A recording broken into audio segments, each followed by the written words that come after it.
Oh, you don't know about the Bagman? Yeah, motherfucking Bagman. Come on. You know, the Bagman is like the 30th most popular blank man in horror I've seen in the last 5 years. Like, God.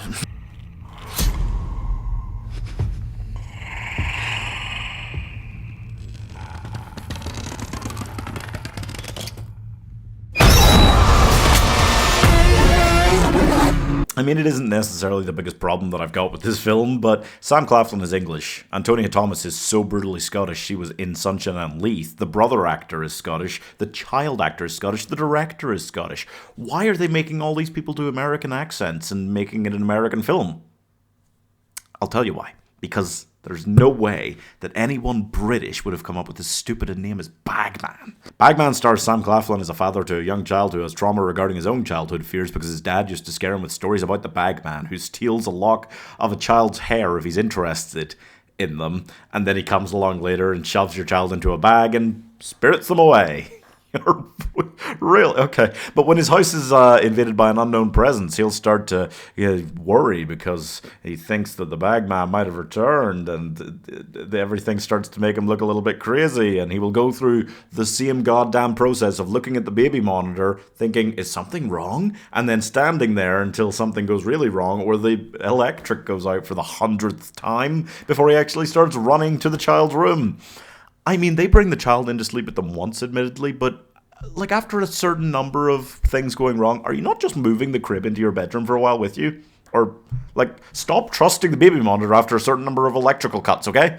It is a frustrating film for sure. I mean, it actually does quite well at the beginning with a few of the scares and moments and scenes. The first home invasion scene was great, but it started to lose me a little bit when he, like, gets locked out of his house and sees the Bagman sitting on the roof playing the child's flute. I was like, alright, I'm not sure about this anymore. And it was a fascinating, the downfall of this film needs to be studied because it starts out like, and then you're kind of like, and I think just with every single scene it gets worse, like, not that I was going into this expecting like a masterpiece, but I'd been told that actually it's not that bad, and I watched the first couple scenes and I was like, okay, fair enough, and then it just kept going and I just kept going, oh no. And it really does. Like, Sam Claflin is not a bad actor, but it's the kind of film that makes you go, ooh, I understand more why following Hunger Games he didn't get that many leading roles, perhaps? I just think it was the moment where it becomes apparent that the Bagman is not some guy who, like, creeps in and steals your kids when you're not watching. He is a super omnipotent being that can literally paralyze anyone he wants, but just by touching them. And then they're just completely paralyzed. For how long? I don't know. But it's very frustrating because what are you going to do? Nothing. I will spoil this much and tell you that there is no point at which they figure out any kind of way to actually fight back against the Bagman in this film. He just does what he wants the entire film. I was surprised because this film was so run-of-the-mill for so long, and then near the end it kind of veers off a little bit, which was almost good. It was almost a good surprise in a couple of ways, but it just... it was too little too late, and then following that, immediately, it has the most atrocious ending. Like, I keep feeling like it's not all that bad, but... actually, the second half of the film just turns to complete shit, mostly, yeah. When I actually think back over it, I'm kind of like, no, but I didn't enjoy anything from that point. I didn't really enjoy that much. No, you know what? It sucks. It sucks real hard.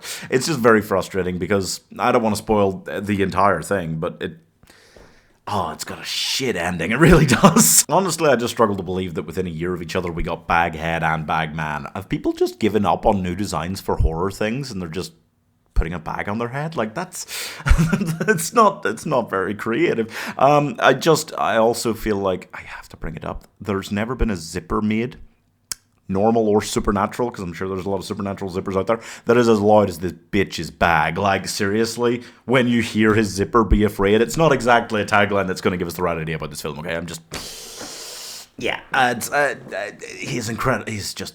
every ability that this guy has is so pedo-y, and I can't believe they didn't lean further into that because, well, it was a PG-13 kind of basic-ass horror film. They were never going to lean that much into that, but that's what it felt like. It was heading towards at all times. So we don't know what the children were for, like what he wanted them for. all idea of any motivation behind this character just goes out the window very early on. 1.5 stars. Spent decades trying to bag Sam Claflin. I mean, I could jam with that, but seriously, he steals a lock of their hair and then comes back for the children later. Like, if he can get close enough to steal a lock of their hair, why does he have to come back later? He can just take them whenever he wants.